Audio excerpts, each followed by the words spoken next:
Hola, ¿qué tal? Muy buenas tardes. ¡Qué barbaridad! Estamos nada menos que con Lupita Trejo.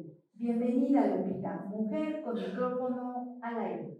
Licenciada, muchas gracias por esta invitación. La verdad es que muy contenta de estar aquí con usted. La había visto en Facebook, la había visto y muchas ganas de venir a su programa y muchísimas gracias por la invitación. Un gusto estar aquí con usted. No, pues es que la sortuda soy yo, porque quiero decir que la contadora, ¡qué barbaridad! Tiene mucho trabajo. Gracias a Dios, sí, y a toda la gente que confía en la parte del trabajo que hacemos, tanto yo como todo el equipo que me respalda, ¿no? No soy nada más yo. Efectivamente, y eso me gusta mucho, el agradecer a quien nos auxilia. Muchas gracias, mi estimado Leandro, por apoyarme, gracias. Y bueno, esta es una situación también muy especial, porque por algunas cuestiones que tú ya te percataste, se están haciendo algunas modificaciones en el estudio, se está grabando este programa en la tarde. Sí. Entonces, pero yo no quería que se perdiera la continuidad y además de un tema tan importante como es la educación financiera. Sí. Quiero destacar que Lupita tiene una amplia experiencia en el tema, es egresada de la Universidad Mexicana de Estudios a Distancia, donde te cuento, Lupita, ahí algún día di clases. Ah, qué padre, la verdad, muy buenos maestros en esta escuela. Fíjate que sí, porque fue muy innovadora en el sistema a distancia precisamente. Y bueno, yo te veo siempre preocupada por apoyar a la comunidad en un tema que dejamos un poco al lado. Fíjate que nadie piensa de repente en jubilarse, ya hasta que estamos muy cerquita. Sí, correcto. O de repente, bueno, vemos algo y lo compramos. Y a lo mejor es hasta innecesario. Sí. Y entonces de repente viene una enfermedad y empezamos a tener diversos problemas precisamente para afrontar. Porque las enfermedades no nos avisan, llegan de manera inesperada y con toda fuerza. Entonces, Lupita, ¿qué tan importante es la educación financiera el día de hoy? Pues yo creo que es algo que deberíamos de tener desde la primaria. Yo siempre he comentado que si hubiera una reforma educativa, yo sí votaría porque obviamente en las escuelas empezamos con la educación financiera, que hubiera una parte de educación financiera desde que estamos en las primarias, no sé, a lo mejor kinder se escucharía muy exagerado, ¿no? Pero sí en la parte de primaria, a lo mejor si no pues, se pudiera en secundaria, pero que nos enseñaran esta parte de cuidar y de aprender la parte del dinero, de cómo cuidar nuestro patrimonio, de cómo hacerlo crecer, exactamente. Claro, y que no sea estático. Y dices tú, a lo mejor de kinder es exagerado, pero te voy a decir algo. De repente había quien decía, cuida tus domingos. Así. Y bueno, había que depositarlos definitivamente, porque después queríamos a lo mejor comprar un regalo. Sí. Entonces, yo creo que tiene que ver mucho con la familia de inicio. Sí. Y visualizar que si bien es cierto, podemos adquirir un bien inmueble y que el dinero no puede permanecer solamente en una institución bancaria. Correcto. Porque va a crecer poco. Digamos que se va a hacer chiquito a largo plazo. Se van a enojar, pero sí, es cierto. Sí. Entonces tenemos que ubicar varios tipos de instrumentos, saber invertir. Sí. Y bueno, quien tiene dinero o muchos recursos, digo, yo creo que el adquirir bienes inmuebles es una buena decisión. Claro. Entonces, ¿pero qué nos podría recomendar? Por ejemplo, a mí me hablaba mucho del ahorro, sí. Pero también yo creo que no solamente puedes guardar dinero. Sí. Hoy se habla de UDIs, de muchos sistemas. Para una mujer que tiene madre de familia, que va al trabajo, y que bueno, sabemos que ahorita el salario no alcanza, porque si bien es cierto, el dólar está un poquito castigado con respecto al peso mexicano, también tenemos que ubicar que la canasta básica, cómo ha subido. Sí, nos ha pegado muchísimo la inflación y yo creo que algo que deberíamos estar todos preocupados en este momento, yo creo que no nada más en este momento, en la vida, ¿no? Claro. Es que nuestro dinero no pierda ese valor adquisitivo que tiene, porque justamente eso es lo que nos llega a pegar en nuestro bolsillo y nos da, caemos en crisis. Muchas veces escuchamos, es que está muy caro, eso ya no me alcanza, pero obviamente hay instrumentos que nos ayudan a hacer menos este quebranto financiero, ¿no? Y obviamente yo les diría, primero, antes que nada, es proteger lo que tenemos contra los efectos de la inflación, como comentaba, de la parte del dólar, de que ahorita, bueno, se dice que el peso está fuerte, porque sí está fuerte, pero obviamente las cosas siempre son volátiles y cambian, entonces siempre hay que estar preparados. Así es. Y tú lo dices bien, por eso es lo importante de una planeación. Sí. También tenemos que tener la visión precisamente para estar atento a esas oportunidades que se puedan presentar que nos permitan incrementar nuestro patrimonio. Sí. Pero además otra cosa muy importante, yo creo que hay que decirle a la gente, y lo digo con mucho respeto, no acostumbrarse a ser asalariado. Hay que estar ubicando diversas esferas donde te puedas desarrollar y bueno, eso es prueba y error. Sí, claro. O sea, también tenemos que contemplar que puede haber riesgos de pérdida y qué hacer en el caso de que lo hubiera. Pero además un tema muy importante es que, bueno, uno aspira a la pensión y ya sabes, y uno planifica viajes, sí, pero no planifica enfermarse, no planifica los problemas que puede haber en una familia. ¿Qué pudiéramos hacer? Hablábamos hace un momento tras bambalinas de que tú haces determinados estudios. ¿Nos puedes comentar en qué consiste, cómo llamarte? Eso a mí me interesa mucho. Sí, básicamente lo que nosotros hacemos dentro de la institución que yo represento, como es la empresa, obviamente nosotros hacemos una radiografía, platicamos con la persona, porque puede ser una persona que no necesariamente diga, yo ya tengo el hábito del ahorro, ahora dime en qué voy a invertir, sino también puede decir, oye, yo estoy muy endeudado y quiero salir de deudas, ¿cómo le hago? Ya no encuentro como la estrategia, no sé cómo hacerle. Entonces nosotros lo que hacemos es platicamos, por eso tiene que ser una asesoría personalizada, porque no es la misma situación económica de usted como la de las personas que se encuentran aquí, los intereses, claro, de las personas son diferentes. Claro, y no es lo mismo como comentaba hace un rato que sea una mamá que lleva a su hijo a la escuela, etc. No es la misma prioridad porque a lo mejor yo no tengo hijos, entonces no es mi prioridad salvaguardar, la educación de un hijo, ¿no? Entonces mis prioridades son otras. Entonces nosotros hacemos este análisis de necesidades, lo que comúnmente yo llamo una radiografía financiera. Determinamos y diagnosticamos, se va a ir así muy, muy técnico, pero sí diagnosticamos la situación financiera de cada persona antes que otra cosa. Muy interesante. ¿Y cuánto puede ser ese diagnóstico? Pues nosotros hacemos el estudio y obviamente no podemos decir te va a costar más caro, realmente el trabajo que nosotros hacemos es el mismo y generalmente va rondando entre 2,000, 3,000 pesos, pero muchas veces no quiere decir que ok, ya me vas a dar la asesoría y ya me vas a hacer el plan, te lo tengo que pagar ahorita. Sí, nosotros también entendemos que muchas veces está complicada la situación y lo vamos haciendo conforme vamos avanzando, porque obviamente la gente tiene que ver resultados. No es nada más, ya te di la asesoría y hazle como puedas, ahora lleva este registro o ahora haz un análisis de tus ingresos. No, nosotros te ayudamos y te vamos llevando de la mano y este estudio se va llevando, se hace el estudio y se va llevando y poniendo en práctica todos los consejos que nosotros hacemos o que damos. Y obviamente lo vamos haciendo conforme el tiempo, ¿no? A lo mejor salimos en 6 meses de la situación que tienes o empezamos a hacer un instrumento mientras empieza la persona a conocer cómo manejar el instrumento, etcétera, etcétera. Y de esta manera nosotros vamos haciendo, obviamente, primero el 25%, después el otro 25%, hasta llegar al objetivo que nosotros marcamos en la radiografía financiera, ¿no?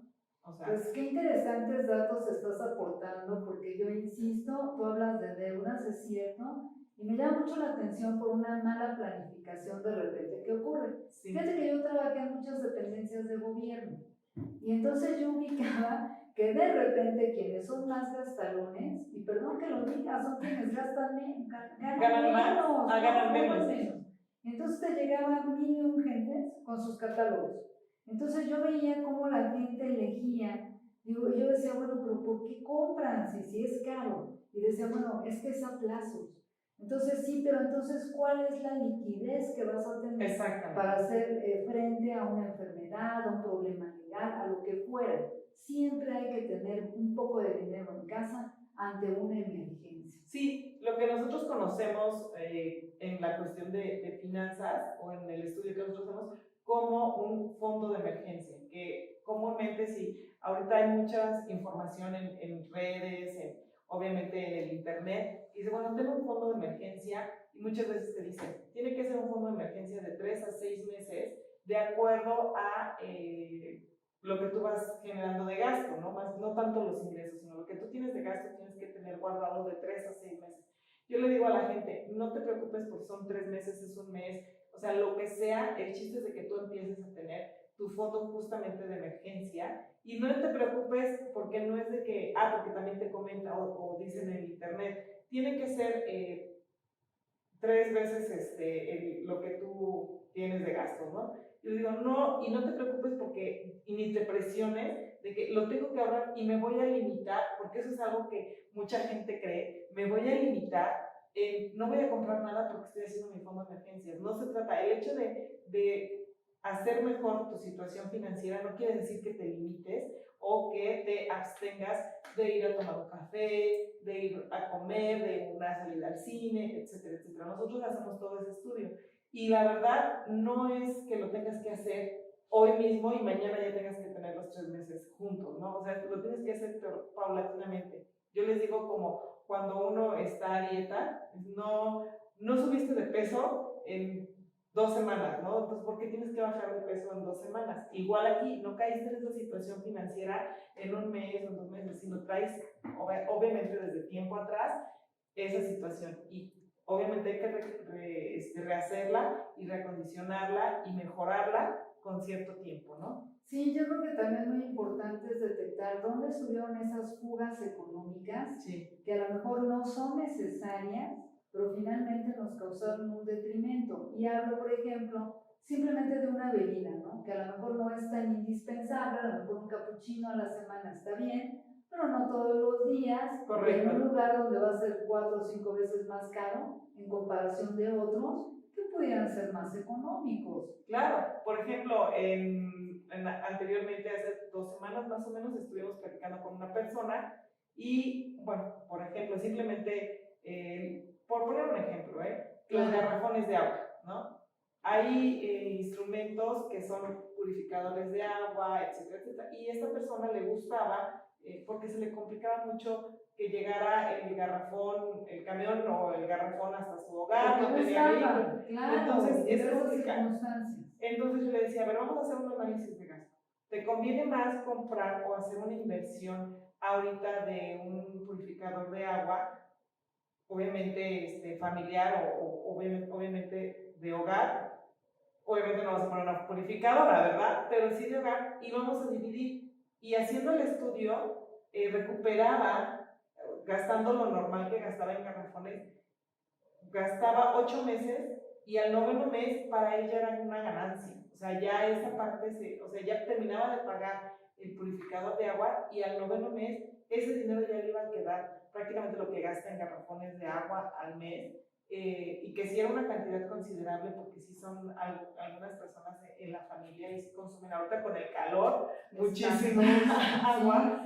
Entonces sí le convenía. O sea, en menos de 9 meses tú ya vas a tener una recuperación y lo que es un gasto ya se vuelve una inversión. Entonces, eso es lo que nosotros llegamos a analizar. Hasta ese punto, nosotros hacemos ese análisis. Entonces, lo mejor es llevar el garrafón a que te lo llenen, ¿no? En pocas palabras. No, en este caso es comprar el aparato. Claro. Y hay unos muy buenos que incluso duran hasta 5 años. Y es muy cómodo, la verdad, ¿no? Entonces, obviamente, y ahí incluimos incluso cosas de mantenimiento que obviamente nosotros no hacemos, pero sí desde, a ver, cómo tienes tus instalaciones, porque obviamente un fondo de emergencia también se puede ocupar para una rotura de un tubo del agua, etcétera, etcétera, pero también depende mucho cómo le das el mantenimiento a tu casa. Entonces, también nosotros entramos en esa parte. O sea, hacemos un análisis, sí, muy a fondo, ¿no? De la situación y de qué sería. Comentaba usted hace un ratito de la cuestión de la salud. Muchos de nosotros no invertimos en la parte de la salud. Y yo les digo, hay una frase que a mí me encanta, que les digo a la gente que asesoro, les digo, es más, no hay cama más cara que la de un hospital. Y tienes razón. Así es, además nunca uno planifica enfermarse. Exactamente. Entonces uno tiene que estar muy atento atento a esos síntomas, a esos paquetes de prevención, porque en México lo cierto es que vamos al médico cuando ya tenemos un problema delicado. Sí. Y perdimos mucho tiempo valioso en la atención que resultaría más económica a llegar en una emergencia, en un hospital caro, sin tener a un experto de confianza. Entonces yo creo que todas estas recomendaciones son muy valiosas. Pues definitivamente no te vas a poder librar de mí, Okay. Porque yo creo que hay mucha gente interesada en todo lo que tú estás diciendo y no sabe a quién acudir. Sí. Y siempre decimos, no tengo tiempo, pero lo correcto. cierto es que planificar nuestra vida creo que es lo más importante. Sí. Y la de nuestros seres queridos, porque además también no sabemos cuándo nos vamos a ir. Claro. Y también no hay que dejar problemas, porque morir en México también es caro. Sí, bastante caro. Y por ejemplo, mucha gente me dice de la cuestión de salud, es que yo tengo seguro social, tengo ISSSTE, y yo les digo, ok, pero de todas maneras tienes que tener un familiar que va a dejar de percibir, uno va a tener cierta incomodidad, porque me dicen, yo no puedo pagar ahorita una cuestión, un gasto médico. Tampoco nosotros los obligamos es que tienes que comprar un gasto médico. Obviamente hacemos recomendaciones, pero también nos adaptamos a la situación económica de la persona. Me parece muy bien, pero hay algo muy importante, aunque se tenga el acceso a la seguridad social, hay que contemplar que, bueno, está sobresaturado. Sí. Y no es su fuerte la inmediatez. Sí, correcto. Entonces, considerando eso en un tema tan específico como es un cáncer, el tiempo es importante. Sí, incluso, muy por ejemplo, importante. Vamos a poner un ejemplo a lo mejor muy al extremo, ¿no? Una familia que es esposo y esposa con niños y que se llega a enfermar, vamos a decir algo muy sencillo, ¿no? Un apéndice. Y van al Seguro Social, obviamente tiene que estar internado y la esposa tiene que ir, cuidar al esposo, ver por los hijos, apegarse con un familiar, o sea, ya en una situación Claro, que además grave. te lo exigen. Claro, estar ahí un familiar y obviamente a lo mejor la esposa va a tener que dejar de trabajar si es que trabaja unos días y eso merma la situación económica de las personas, que es por lo que nosotros trabajamos, por el cuidado de esa cuestión. Pues definitivamente, Lupita, yo te agradezco mucho, yo me voy muy pensativa, muy reflexiva, ya voy a dejar de comprar garrafones. Ese es un ejemplo muy sencillo, ¿verdad? Pero lo cierto es que uno no planifica enfermarse, una desgracia, independientemente que se planee unos 15 años, una boda o una graduación, que no tiene nada de malo, también hay que prevenir los contras o lo negativo. Sí. No esperando que suceda, pero sí estar preparado es una forma muy sana de enfrentarlo y que a veces puede implicar una gran diferencia entre la vida y la muerte. Sí. Porque de repente si no hay una tarjeta de crédito en un hospital, sencillamente no hay la atención que se requiere en ese momento. Y justamente también hay algo muy interesante que las personas no nos ponemos a pensar y bueno, estamos preparando nosotros también una plática sobre esto porque aún después de muerto generamos gastos. Es cierto, lo vamos a platicar, Lupita, sí. Te digo que esta es la primera, yo espero que me acompañes posteriormente, porque son temas que a todos nos interesan, definitivamente, y que tú te dediques a esto, te conozco, eres una persona muy sensible, muy dinámica y sobre todo empática. Tienes un gran equipo que aprovecho de saludar, y bueno, gracias. Pues definitivamente, nos veremos en la siguiente emisión de Mujer con Micrófono Abierto. Muchas gracias. Gracias por acompañarnos. Gracias. Gracias.